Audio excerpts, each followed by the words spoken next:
Rapids Nation, I was pleased to run into Charles here in the building. I grabbed him. He had no idea we were going to do this. So, Charles, thanks for taking a few minutes to chat. You're welcome. So just wanted to talk to you about what it's like for you with the team, and maybe talk to us a little bit about, you've been here since the beginning, since long before the beginning. So maybe take us through the process. How did you become involved, and take us through the process of bringing the team here to Grand Falls? Well, basically I heard rumors like everyone else. There's a team that was going to be coming in, and I just wanted to get involved. Didn't know how, didn't know where, but finally there's a Facebook page that got set up, and I got involved from there. And I ended up finishing up my year at university. I ended up going there, and I had some time off during the summer. And I offered my time, and I said I have the whole summer off, and boy oh boy, did I ever work that summer to get everything set up. Yeah. So when you join the team, or when you join the organization, and the team's ready to come to town, tell us about some of the meetings. You don't have to get specific about who said what, but just tell us about some of the meetings that took place in preparation for bringing the team. Well, it's the preparation of process of how we're going to organize our games, tickets. So we had to look at how we were going about, and we thought about a ticketing system that people could go online, and also offer season tickets for the fans as well, that each sheet would be assigned yearly as well. I think in the past there was games here that basically people would see anywhere at all, but once you're a fan and you like your seat, you want to keep your seat. So I worked with the companies on getting that set up, and then it also came down to the equipment as well. What do we need for a hockey team at this level to be able to operate? So we worked hard with various partners to make sure that we got equipment in time. We were part of the organization before in the MHL as the Woodstock Slammers, but we still wanted to have an evolution, have our own identity. So with having our new logo in, we also went on with new jerseys as well. But we still want to keep the essence of those colors to represent still the Woodstock Slammers. Sure. Yeah. Going in forward. Yeah, a lot of history there, and definitely something that we celebrate for sure here in the town. So the support for this team has been tremendous. Talk to us a little bit about what that means to you as, the VP of Hockey Operations for the team, and what does that mean to the organization to have the support of the fans that you do?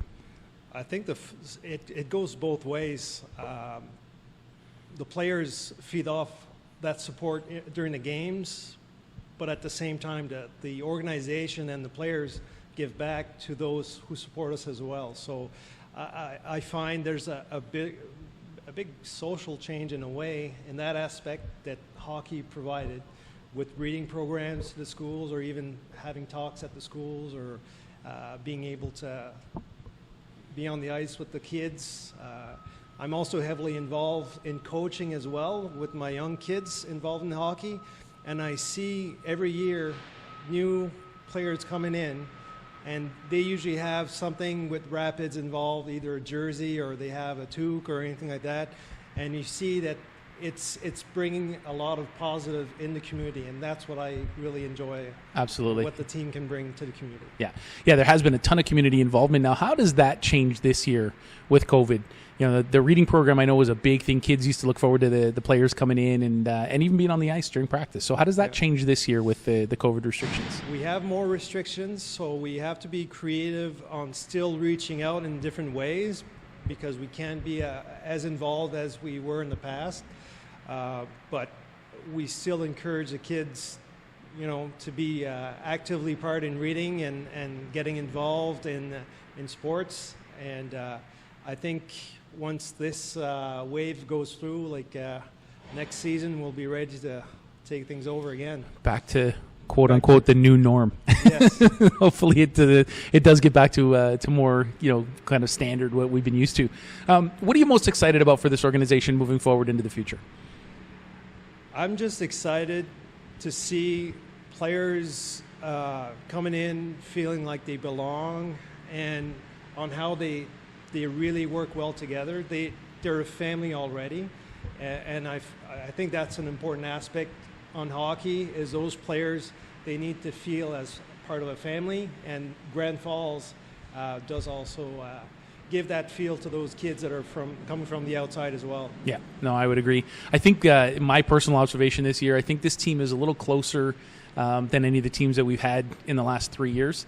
What's your take on that, though? How do you feel about this year's team compared to the previous seasons? To be honest, I'm not.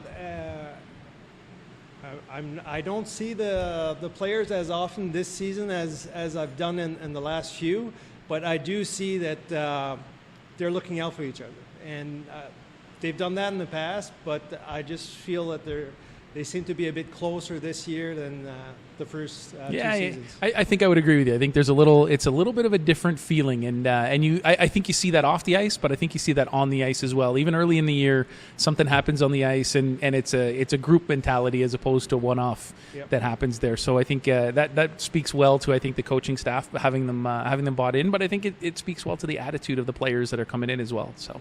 Awesome. Well, Charles, thank you so much for taking some time. I know you didn't plan on doing this right away, but appreciate you letting us drag you in here and having a chat. We'll chat. We'll set something up later in the season and maybe have a little further chat down the road. Perfect, Dave. Thanks. Thanks.